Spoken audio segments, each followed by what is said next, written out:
Now Now it's it's time time for. for. Innings Academy.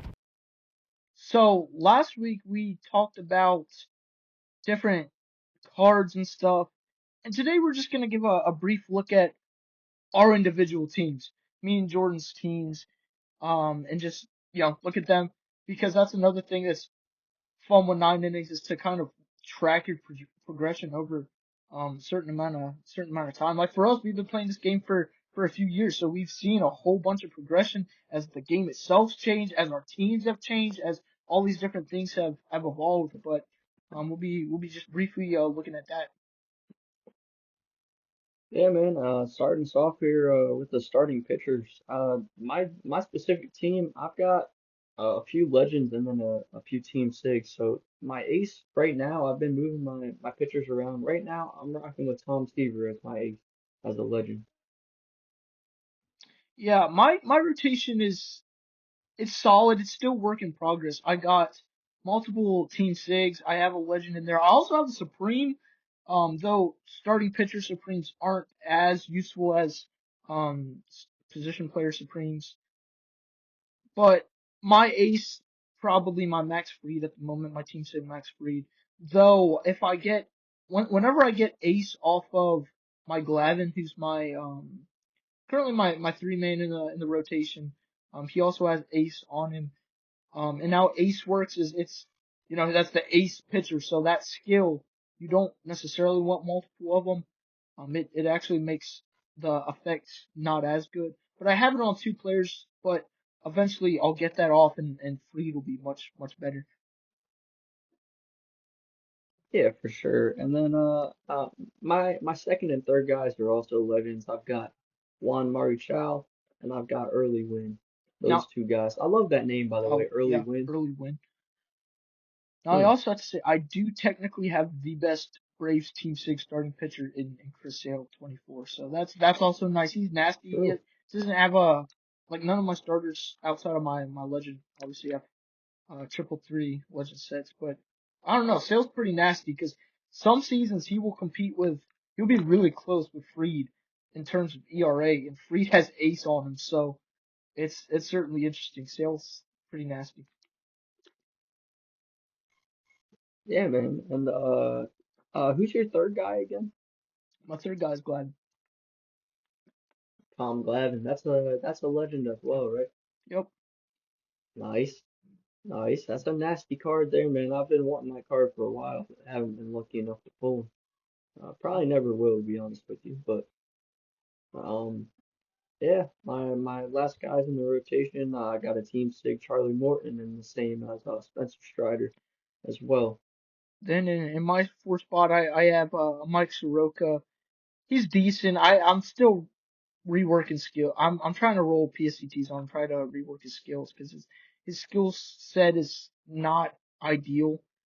It's only a 3-3-1 control master set, but and to finish it off, I got Greg Maddux, my Supreme. He's all right, but again, that's Hmm. also only a 3-3-1, and he has Mr. Perfect, so it's decent. I mean, they all have diamond trainers and whatnot, but you know, working on some stuff there.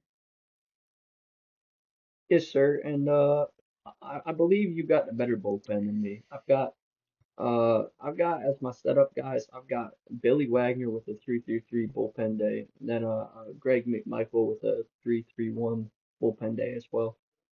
None of these are SIGs either. It's just a prime and then a vintage there.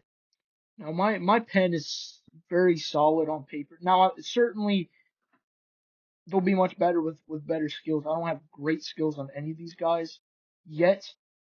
Setup, I have two team sigs with my main setup currently being Dylan Lee, and the second setup being Rysel Iglesias, who has a 3-3-2 fireball set. Still need to roll a blue on him to get a solid third skill, but even without that, he's still solid. So I have two team sigs in my pen, and I at some point I also have Luke Jackson as a team sig that I can GI at some point to bolster that pen even more. But now I'm starting to finally get where my pen's starting to look a little decent, especially once I get some better skill up. Yeah, man. Unfortunately, the middle relievers, not that important in this game, but I've got my Bricella Glacia Sig in there right now. He's just got a terrible set on him. His backup set is a 3-3 bullpen day. That's why I'm not rolling it on his backup set. But yeah, those middle reliever guys not as important. I got Chris Martin, AJ Minter, and then for my guy with B Cam as a long reliever, I got Steve Bedrosian, that vintage back there. Yeah, again, my middle reliever is not necessarily ideal. I have that prime Kimbrel. He's decent. He was a setup for just until now. He was my closer for a bit a few years ago. He's decent. Then I also have McMichael, Bedrosian, and then I have at long relief I have Wagner, who it's not the prime Wagner, but it's because he's my pitchers king guy. Yeah, and that's understandable. And then I know you have the most disgusting closer ever. Mine is that prime Kimbrel you were just talking about. Mine has a 3-3-2 bullpen day elite Mm. closer and cleaning up your mess. So he performs pretty well, usually sitting around that 1.5 ERA in 34. Yeah, my closer is a legend, Bruce Sutter. He's solid. Obviously the 3-3-3, but it's a I believe a fireball, Dom and elite closer. So he puts up great numbers. Man, that's a nasty card there. Yeah. And then moving on to our offensive guys here. My leadoff guy, I have the best Braves offensive sig, which is Acuna 23. And he could be better. He's usually sitting around that 1,000 OPS mark in 34 with a bad ball hitter 3-3-1 set. Now for me leading off, I got a Supreme. I have three Supremes in total. We'll get to the second one in a second, but I have Jim Rice. He's solid. Mm, He has 5 tool on him. So he'll steal like 50 bags a season. He'll put up decent numbers. His agree. OPS will sit up like your Acuna about 1,000 or so, but because of 5 tool, it's not it's a decent set. I believe it's like a 3-3-2 Born to Be Star, but he puts up numbers, man. Especially with that 5 tool. 5 tool on a Supreme is just it's a cheat code. Oh yeah, it's disgusting, man. Absolutely filthy. All right, let's go just through the heart of the order here. I've got next up my legend Mel Ott with a 3-3. Obviously, it's a pioneer set. He's usually around that 1,000 mark as well. In the three hole, I've got who I think is my best bat, and that's Austin Riley, 22 sig with a 3-3-2 Mm. strategist set. He's usually around a 1,200 OPS there in 34.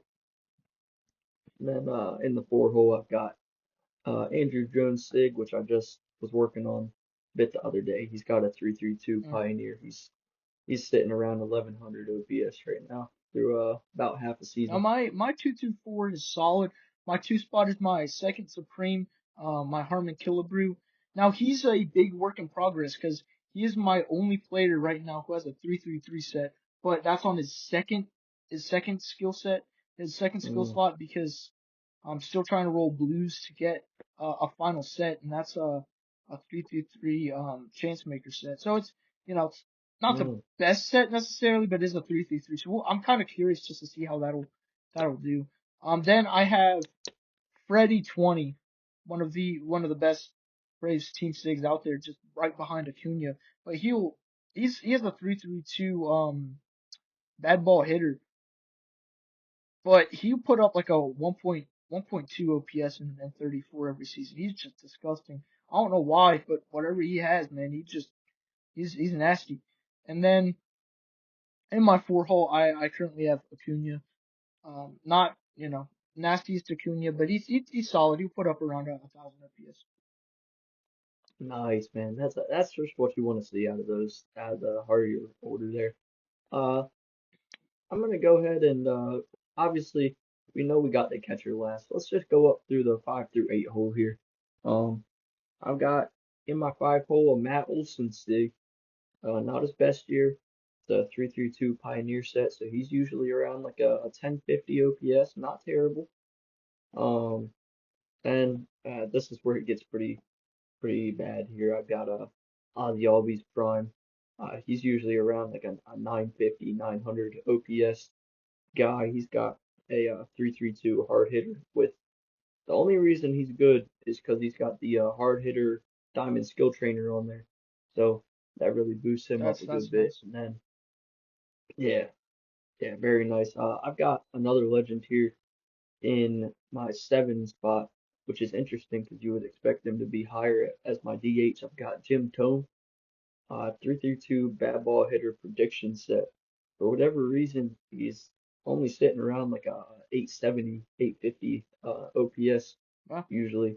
Sometimes dips down into the 700s even, which is for a legend. unfortunate. But yeah, it's surprising. But uh, in the eight hole, I've got a Dansby Swanson Prime with a 331 Born to Be Star.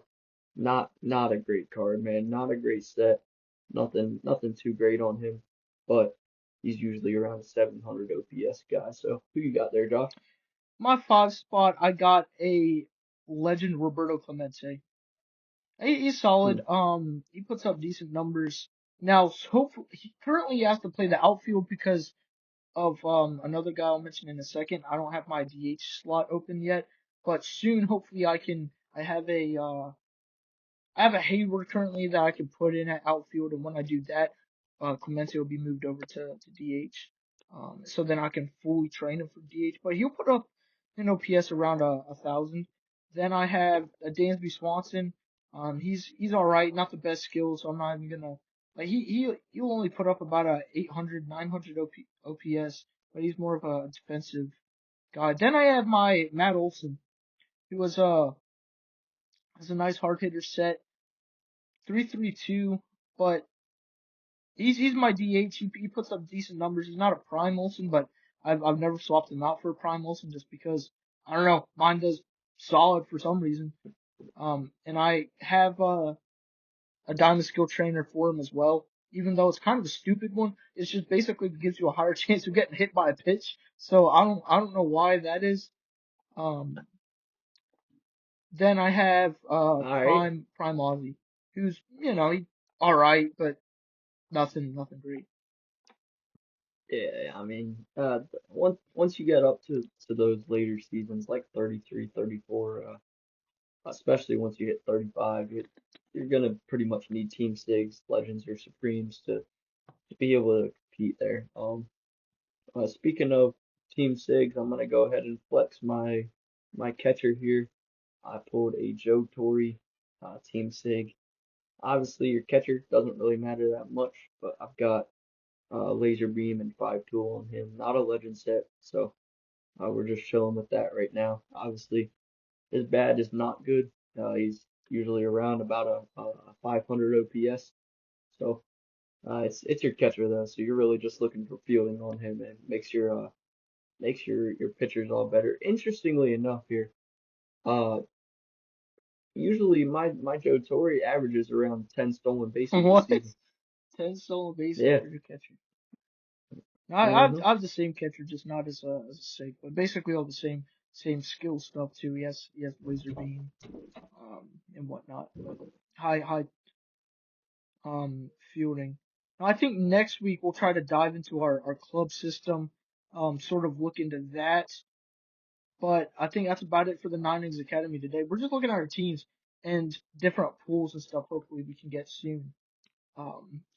Maybe we'll pull a nice team sig. We can talk about it on here, very briefly. But like I said, next week we'll be talking about clubs, a very important and influential way to move up, to get some sig packs. That's where you can do your club crafting, and maybe even talk a little bit about how we kind of built and started our club system that now has two different clubs, and we have a full Discord full of about 30 people, and it's quite active and fun. And the different things you have to do for trying to advertise your club and try to get different people to join and whatnot. It's certainly interesting. Yes, sir. But that will wrap up our segment of. 9 Innings Academy. Yes, sir. All right. We're gonna go ahead and finish out this video with a little devotional segment, which we like to do, and that'll be it for this week's video.